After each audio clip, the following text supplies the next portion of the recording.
Hello বন্ধুরা, আজ আপনারা দেখতে পারবেন পৃথিবীর অদ্ভুত এবং সুন্দর 5টি বাড়ি, যা দেখলে আপনারা অবাক হতে বাধ্য। তাই ভিডিওটি শেষ পর্যন্ত দেখুন। Gems house. উইফের মতো দেখতে এই বাড়িটি একটি মাত্র পিলারের উপরে দাঁড়িয়ে আছে। জন লট, যিনি আমেরিকার একজন বিখ্যাত স্থপতি, এটি তার দ্বারা নির্মিত হয়েছিল। পাহাড়ি এলাকায় নির্মিত এই বাড়িটি আসলে আপনাকে শহরের সম্পূর্ণ দৃশ্যের সাথে সাধারণ বাড়ি থাকার থেকে অনেক আলাদা অনুভূতি দেয়।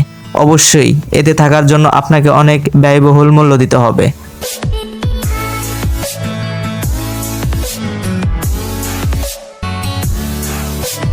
সোলব্রিং হাট।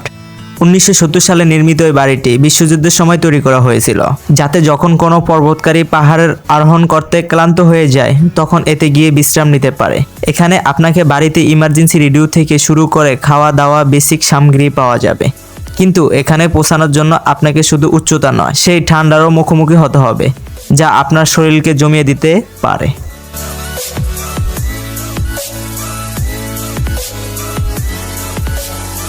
পিয়ার হাউস, কানাডায় অবস্থিত। এই বাড়ি আসলে আপনাকে মাটিতে নয়, বরং গাছের উপরে ঝুলন্ত অবস্থায় দেখা যাবে। এটি তৈরির ধারাটি বায়োমিমিকিয়ার আইডিয়া থেকে নেওয়া হয়েছে, যা গাছের উপর বড় বাতাসের চাপ থেকে মুক্ত থাকে, যাতে আপনি প্রাকৃতিক গড়তে থাকা আনন্দ অনুভব করতে পারেন। যেখানে থাকা আপনাকে একটি গাছের ভিতরে থাকার মতোই অনুভূতি দেবে।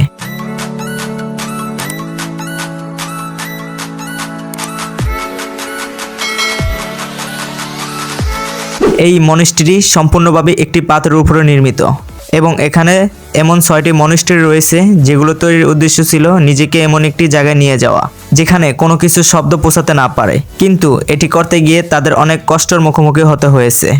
এখন পর্যন্ত প্রতিদিন এই পাহাড়ে ওঠা খুবই বিপজ্জনক হিসেবে বিবেচিত।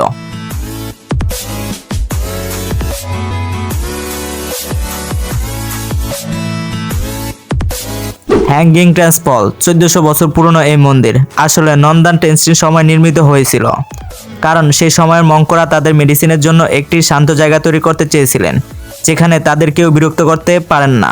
এই মন্দিরে আপনাকে 14টি কক্ষ পাওয়া যাবে, যা সম্পূর্ণভাবে সেই পাহাড়ে ঝুলন্ত অবস্থায় রয়েছে, যেখানে আপনাকে অনেক পুরানো আর্ট ইফেক্ট দেখতে পাওয়া যাবে, যা বিভিন্ন ধাতব সাহায্য তৈরি করা হয়েছে।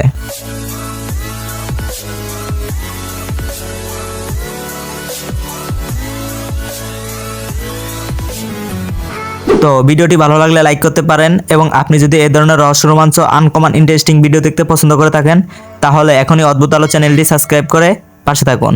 তো দেখা হচ্ছে আগামী এপিসোডে। ততক্ষণ পর্যন্ত ভালো থাকবেন। ধন্যবাদ।